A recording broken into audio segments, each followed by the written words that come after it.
बच्चों, आप लोगों का हमारे चैनल जनप्रिय कोचिंग इंस्टीट्यूट पर बहुत बहुत स्वागत है। और मैंने 6 क्लास का पहला चैप्टर आप लोगों को पढ़ाया है और आज मैं 6 क्लास का दूसरा chapter globe, latitudes and longitudes पढ़ाने जा रहे हैं, जिसका ये पार्ट 1 है।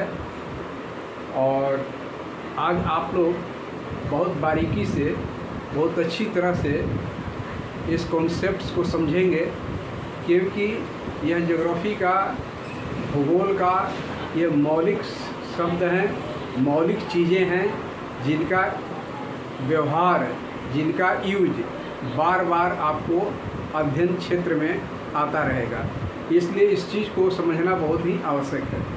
तो आज हम लोग सबसे पहले जानेंगे ग्लोब के बारे में। हमारी पृथ्वी गोल है, हमारी पृथ्वी गोल है, लेकिन उसका जो दोनों सिरा है वह हल्का चिपटा हुआ सा है। और हमारी पृथ्वी जो है वह बीच में कुछ उभरी हुई सी है। इसको आप ग्लोब पर देखें, ये हमारी पृथ्वी है, ये ग्लोब है। ये पृथ्वी का ऊपरी भाग जो है ये उत्तरी ध्रुव है, ये निचला जो भाग है ये दक्षिणी ध्रुव है, और बीच में हमारी पृथ्वी जो है ये कुछ उभरा हुआ सा है। तो इस पृथ्वी के बारे में हम लोग आज अध्ययन करेंगे। तो ग्लोब जो है, ग्लोब हमारी पृथ्वी का एक छोटा सा नमूना है। जैसे कोई कपड़ा का व्यापारी है, कोई मेडिसिन का जो सेल करने वाला जो है एमआर, जो डॉक्टर्स के पास जाता है, मेडिसिन स्टोर में जाता है, वहाँ पर वह अपने सैंपल को दिखाता है। उसी तरह से कपड़ा का व्यापारी भी अपने ब्रीफकेस में बहुत सारा वह नमूना लेकर के जाता है, छोटा छोटा नमूना होता है जिसको व्यापारी को दिखाता है, और उसी पर वह ऑर्डर ले लेता है। उसी तरह से हमारी पृथ्वी जो है, हमारी पृथ्वी एक बहुत बड़ी चीज़ है, बहुत बड़ी पृथ्वी है। इस चीज़ को अध्ययन करने के लिए हमने उसका एक नमूना प्रस्तुत किया। वह नमूना है हमारी पृथ्वी का यह ग्लोब। हमारी पृथ्वी ठीक इसी तरह की है, इसी ग्लोब की तरह है। हमारी पृथ्वी में आप देख रहे हैं कि यहाँ पर उत्तरी ध्रुव है और ये दक्षिणी ध्रुव है। तो यहाँ पर एक कील है, भीतर एक कील है जिसके माध्यम से ये पृथ्वी जो है हमारी अपनी जगह पर घूमती रहती है। लेकिन इस तरह का कील जो है, जो हमारा रियल अर्थ है, वास्तविक जो हमारी पृथ्वी है, उसमें आप इस तरह का ये कील आप नहीं देखेंगे। अंतर सिर्फ इतना ही है। अब आइए, इस पृथ्वी को स्टडी करने के लिए कुछ रिफरेंस की ज़रूरत पड़ती है, कुछ संदर्भ बिंदु की ज़रूरत पड़ती है। और उस संदर्भ बिंदु में सबसे पहला संदर्भ बिंदु तो यही है कि हमारा जो उत्तरी ध्रुव है और जो दक्षिणी ध्रुव है, दोनों के बीच में एक बीचों बीच कील आपने देखा। तो ये पहला रिफरेंस है जिस पर हमारी पृथ्वी जो है वह पूरब, पश्चिम से पूरब की ओर घूम रही है। दूसरी चीज़ है, यह जो ग्लोब है, इस ग्लोब की जो आकृति है, जो बनावट है, वह भिन्न भिन्न तरह का हो सकता है। कुछ छोटा हो सकता है आकार में, कुछ बड़ा हो सकता है, कुछ बहुत इतना छोटा हो सकता है कि उसको हम पॉकेट में लेकर भी घूम सकते हैं, और कुछ बड़ा हो सकता है जिसको कि हम कहीं ले जाने में असमर्थ होते हैं।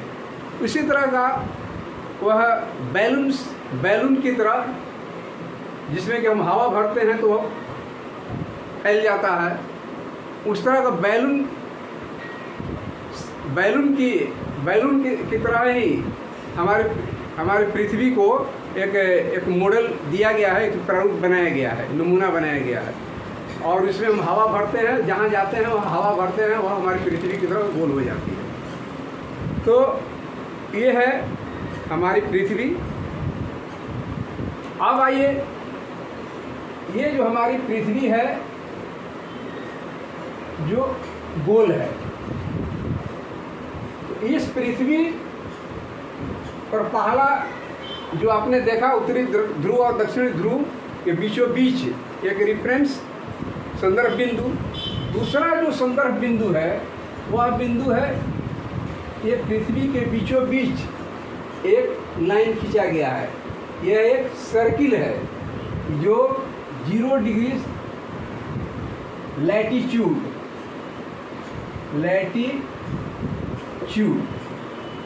जो ये 0 डिग्री लैटीट्यूड है, इसको इक्वेटर भी कहा जाता है। इक्वेटर, तो यह एक संदर्भ बिंदु हो गया। अब यहाँ से पृथ्वी का अध्ययन करने में हमें सुविधा होगी। और यहाँ से हम देखते हैं कि कोई भी जो वृत्त है, कोई भी सर्किल है, वह 360 डिग्री का कोण बनाती है। अगर यहाँ से एक दूसरा रेफरेंस है, ये है 0 डिग्री लॉन्गिट्यूड। इसको हम लोग हिंदी में देशांतर कहते हैं। देशांतर, इसको हिंदी में कहते हैं अक्षांश।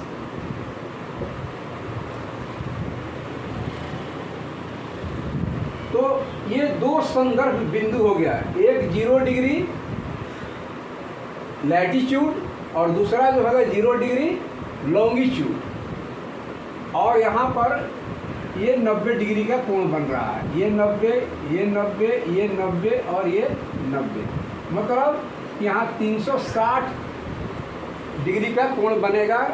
कोई भी वृत्त हो तो वह 360 डिग्री का कोण बनाती है। अब आइए,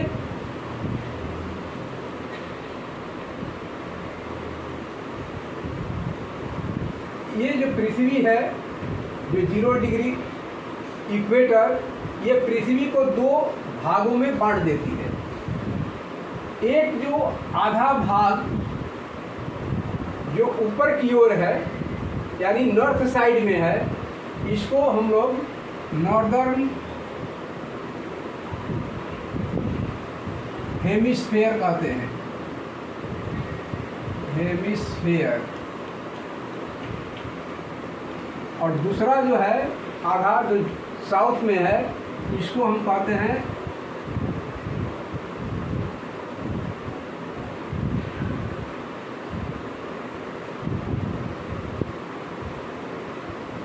हेमिस्फीयर। इसको हिंदी में कहते हैं दक्षिणी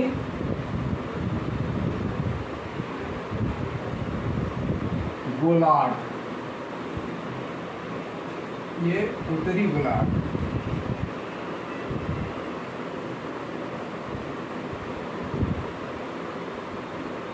गोलार्ध का मतलब होता है गोल का आधा भाग। तो ये जो 0 डिग्री इक्वेटर है, विषुवत रेखा है, यह पृथ्वी को 2 आधे आधे भागों में बांट देती है। ऊपर का आधा भाग नॉर्दर्न हेमिस्फीयर, उत्तरी गोलार्ध के नाम से जाना जाता है, और साउथ में जो आधा भाग है वह साउदर्न हेमिस्फीयर के नाम से जाना जाता है, दक्षिणी गोलार्ध के नाम से जाना जाता है। ठीक है।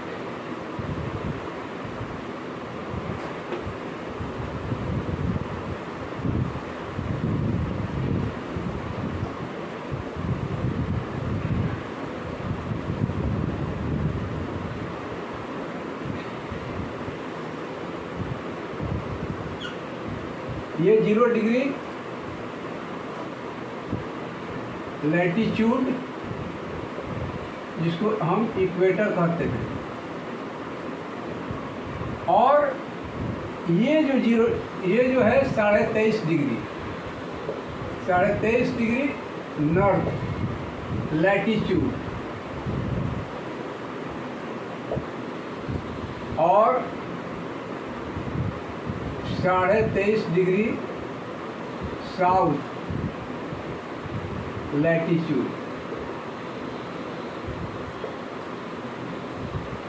ये जो प्रमुख रेखा है, मतलब कि पृथ्वी पर अगर यहाँ से नॉर्दर्न हेमिस्फीयर में हम 90 डिग्री का कोण बनता है, तो एक एक डिग्री पर हम यदि वृत्त बनाते हैं तो 90 वृत्त बनता है, और साउथ साइड में भी 90 वृत्त बनता है। तो इस तरह से 180 वृत्त बनेगा, 90 वृत्त बनेगा नॉर्दर्न हेमिस्फीयर में, और 90 वृत्त बनेगा साउदर्न हेमिस्फीयर में। मतलब कि 180 जो है वह वृत्त बनेगा।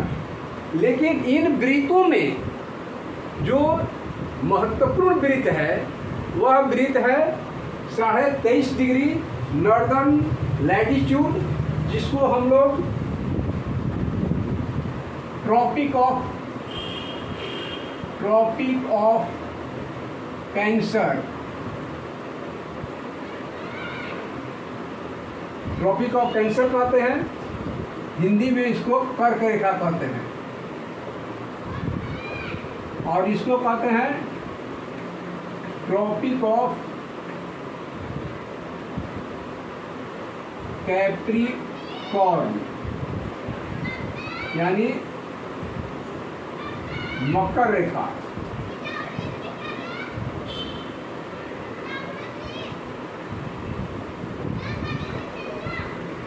साढ़े 23 डिग्री जो नॉर्थ में है, इसको हम ट्रॉपिक ऑफ कैंसर कर्क रेखा कहते हैं, और इक्वेटर से साउथ में जो 23.5 डिग्री है, इसको हम लोग ट्रॉपिक ऑफ कैप्रिकॉर्न यानी मकर रेखा कहते हैं। इसी तरह से बच्चों यहाँ पर नॉर्दर्न गोलार्ध में 66.5 डिग्री नॉर्थ लैटीट्यूड, और यहाँ 66.5 डिग्री साउथ लैटीट्यूड, इसको कहते हैं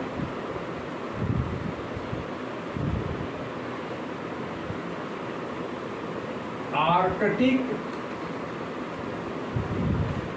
सर्किल, और साउथ में जो 66.5 डिग्री लैटीट्यूड है, इसको कहते हैं अंटार्कटिक सर्किल।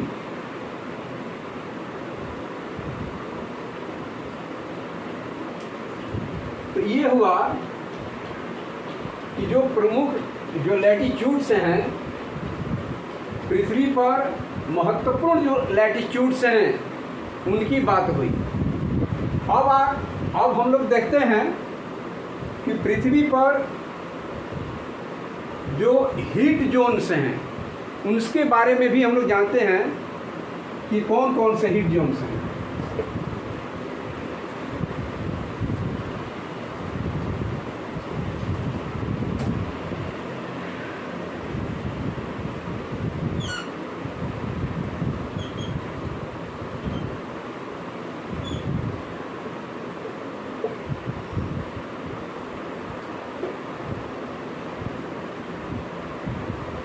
टॉरिड जोन,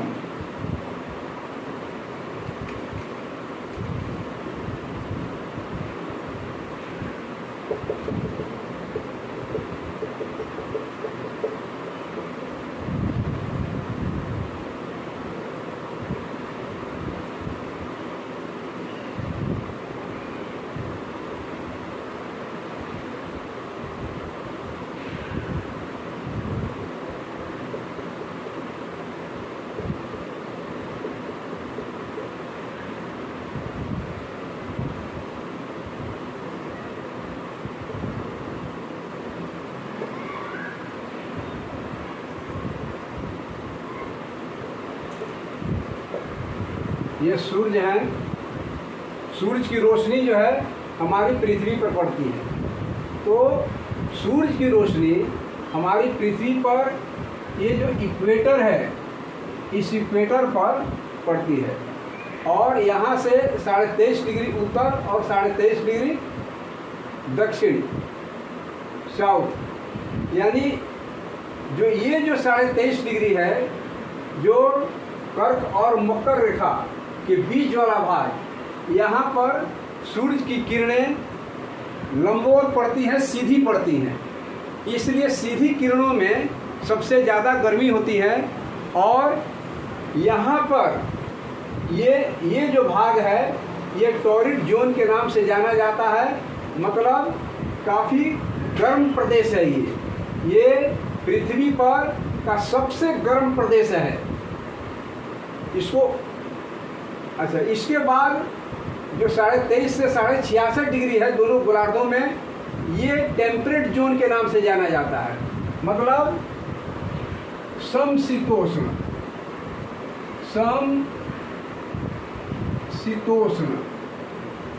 समशीतोष्ण का मतलब होता है, सम माने बराबर, शीतोष्ण माने शीतोष्ण और उष्ण, यानी वह भाग जहाँ शीत और उष्ण, गर्मी और ठंडा दोनों बराबर हो। तो यह दुनिया का वो क्षेत्र है जो 23.5 से 66.5 के बीच में पड़ता है दोनों गोलार्धों में।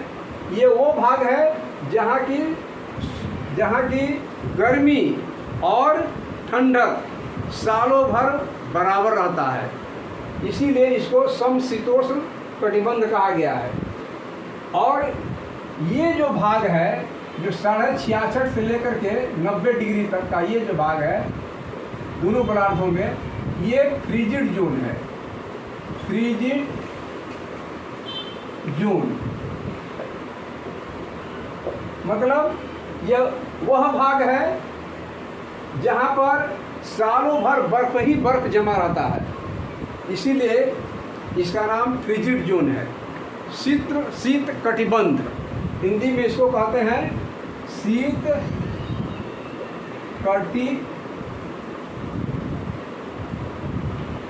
कटिबंध। ये शीत कटिबंध है, यहाँ सालों भर बर्फ जमा रहता है। ये नॉर्थ साइड में उत्तरी गोलार्ध और ये दक्षिणी गोलार्ध, ये फ्रीजिड जोन है जहाँ सालों भर बर्फ से ढका हुआ रहता है। इस तरह से हम लोगों ने देखा कि पृथ्वी पर जो सूर्य की किरणें हैं वह सभी जगह समान नहीं है। पृथ्वी के बीचों बीच 23.5 डिग्री उत्तर और दक्षिण में सूर्य की किरणें सबसे ज़्यादा पड़ती हैं, सीधी पड़ती हैं, लंबवत पड़ती हैं, इसलिए यहाँ पर सबसे ज़्यादा गर्मी पाई जाती है, इसलिए इसको टॉरिड जोन कहा जाता है। ये सबसे गर्म प्रदेश है। इसके बाद हम लोग क्या हमने देखा कि 23.5 से लेकर के 66.5 के बीच वाला जो भाग है दोनों गोलार्धों में, वह भाग न ज़्यादा गर्मी और न ज़्यादा ठंडक, यानी समशीतोष्ण है, जहाँ ठंडक और गर्मी दोनों बराबर है। ऐसे भाग को समशीतोष्ण कटिबंध कहा गया है। और 66.5 से 90 डिग्री का जो भाग है वह फ्रीजिड जोन के नाम से जाना जाता है, जहाँ की सालों भर बर्फ ही बर्फ जमा रहता है। तो ये हुआ पृथ्वी का 3 कटिबंध। और इस तरह से